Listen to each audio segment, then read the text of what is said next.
Pada abad ke-15 di Kudus hiduplah seorang waliullah yang bernama Syekh Jafar Shodiq yang terkenal dengan sebutan Sunan Kudus. Beliau menyebarkan agama Islam kepada masyarakat Kudus dan sekitarnya. Beliau juga merupakan salah satu anggota Wali Songo, Wali Sembilan, yang telah berhasil mendirikan kerajaan Islam pertama di Tanah Jawa yaitu Kerajaan Demak. Di dalam Kerajaan Demak, Sunan Kudus mempunyai peranan yang sangat penting, karena selain sebagai salah satu anggota Dewan Penasehat Sultan, juga berperan sebagai salah satu senopati perang. Dalam bidang keagamaan karena keilmuannya beliau sering dimintai pendapat oleh Sultan Raden Patah.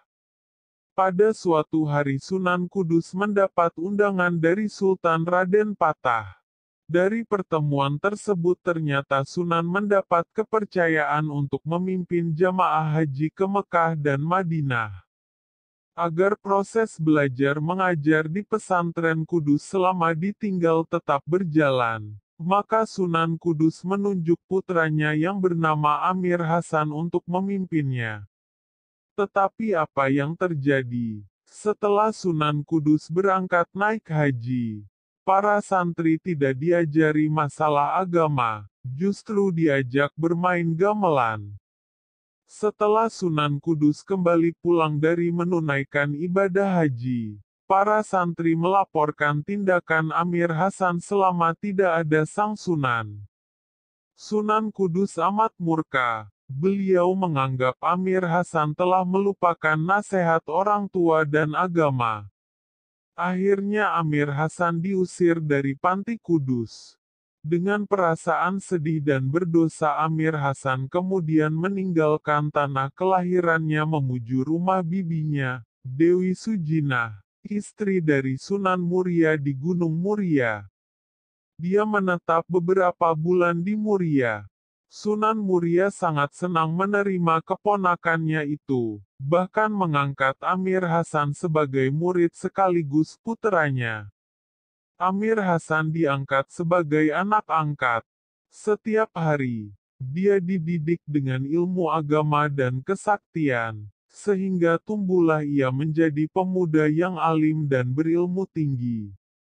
Sementara itu di Panti Kudus, Sunan Kudus mendapatkan laporan bahwa Amir Hasan berada di Muria dan menimba ilmu pada Sunan Muria. Demi mendengar hal itu, cepat-cepat beliau menemui Sunan Muria. Dalam hati Sunan Kudus sangat rindu pada putranya itu. Meskipun nakal, Amir Hasan tetaplah anaknya, darah dagingnya sendiri. Pertemuan antara ayah dan anak di pesantren Muria itu sangat mengharukan. Tangis rindu tak dapat ditahan lagi.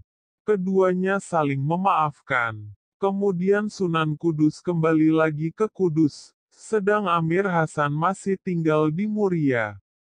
Beberapa tahun kemudian setelah Sunan Muria menganggap Amir Hasan sudah mampu untuk bertablik, menyebarkan agama Islam, beliau menitahkan kepada Amir Hasan untuk mencari daerah di mana masyarakatnya belum beragama Islam.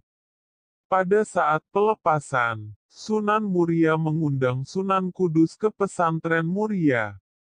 Kepergian Amir Hasan ditemani oleh 2 orang santri Sunan Muria. Kemudian ketiga orang tersebut menuju ke arah barat, sampai akhirnya tiba di tepi pantai Jungporo, sekarang Jepara. Di sini mereka membuat perahu. Setelah perahunya selesai, ketiganya berlayar menuju arah barat laut. Beberapa hari di perahu akhirnya mendaratlah perahu itu di sebuah pulau yang masih asing. Hanya ada beberapa orang berkeliaran dengan wajah yang sangat menyeramkan. Mereka adalah bajak laut yang ganas. Dengan tenang Amir Hasan menghampiri dan mengucapkan salam, namun apa yang sang terjadi? Bukan jawab salam yang diucapkan tetapi tantangan untuk berkelahi. Dengan tabah dan tegar akhirnya para bajak laut dapat dikalahkan. Bajak laut tersebut akhirnya tunduk dan menjadi murid setia Amir Hasan.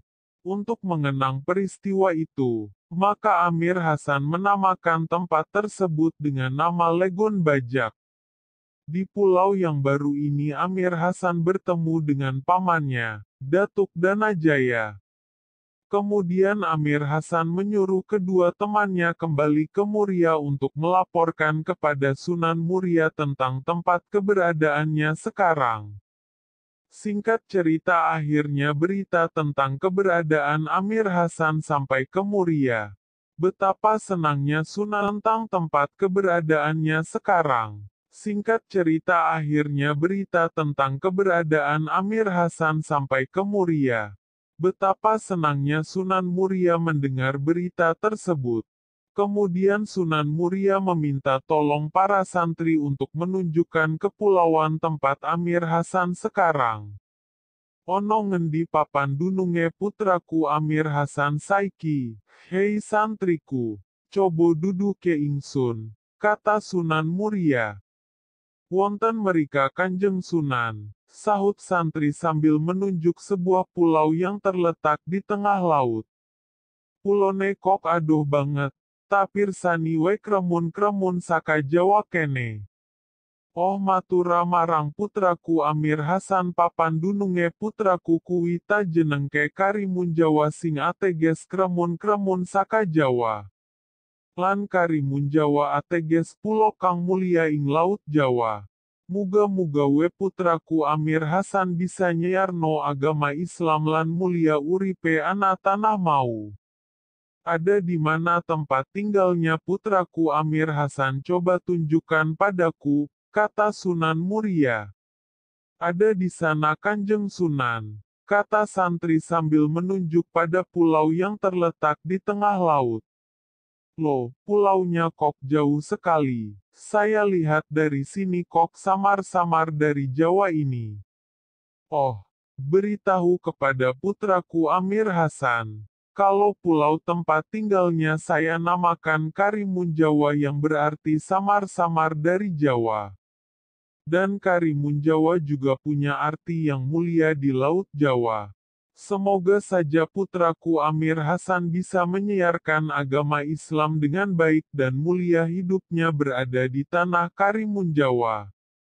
Kabar tersebut tidak hanya menyenangkan hati Sunan Muria saja, tetapi juga istri dan para santrinya.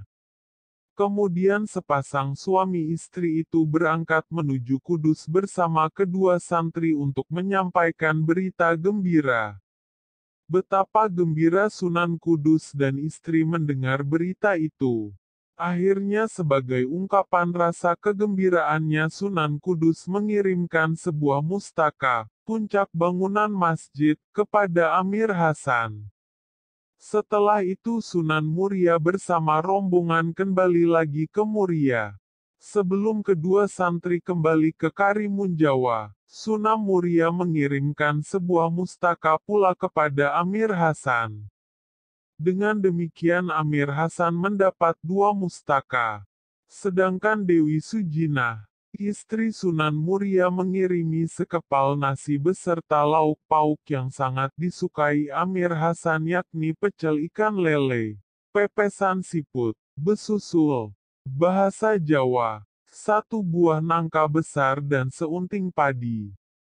Setelah berpamitan, kedua santri berangkat menuju Karimun Jawa. Sesampai di pantai Jungporo kemudian berlayar dan akhirnya sampailah di tanah tujuan. Sementara Amir Hasan telah menyongsong di sebuah legon, teluk, yang masih sepi bersama beberapa orang muridnya. Kedua santri lalu memberikan oleh-oleh dari Kudus dan Muria. Sekepal nasi diterima dengan senang hati. Setelah nasi dibuka, dia kemudian mengambil pecelan lele dan pepesan siput. Kedua lauk itu bukan diambil untuk dimakan namun dibuang di sebuah kali kecil sambil berkata, "Hai santriku semua, saksikanlah aku membuang lele dan siput ini. Siapa tahu akan menjadi sumber penghidupan anak cucu kita di tanah yang baru ini." Ajaib sekali, siput dan lele yang sudah masak siap dimakan tersebut hidup kembali. Pada akhirnya nanti kedua hewan tersebut berkembang biak dengan baik sampai sekarang. Satu keajaiban pada kedua hewan itu adalah lele karimun Jawa tidak berpatil, karena memang asal-muasalnya dari ikan lele yang sudah masak dan sudah diolah. Demikian pula siputnya tidak berekor runcing atau lancip tapi hampir bolong papa karena punya riwayat serupa yakni siput yang telah dimasak. Tempat berkembangnya lele tersebut akhirnya dinamakan oleh Amir Hasan sebagai Legon Lele. Kedua santri pun menceritakan pesan Sunan Muria bahwa pulau yang baru ini dinamakan Pulau Karimun Jawa. Semenjak itu pulau tempat tinggal Amir Hasan bernama Karimun Jawa. Kemudian Amir Hasan membalikkan perahu bekas tumpangan kedua santri. Ajaib, perahu tersebut berubah menjadi sebuah pulau yang tandus. Sekarang pulau itu dinamakan Pulau Batu karena hanya berupa batu putih, seluas tak lebih dari 500 meter persegi. Amir Hasan juga menerima satu buah nangka besar. Dengan persaudaraan sesama muslim buah nangka tersebut dimakan bersama-sama. Setelah merasa kenyang buah nangka tersebut sisanya tetap dibawa, sambil melanjutkan perjalanan mencari tempat yang paling cocok untuk mendirikan pesantren dan masjid.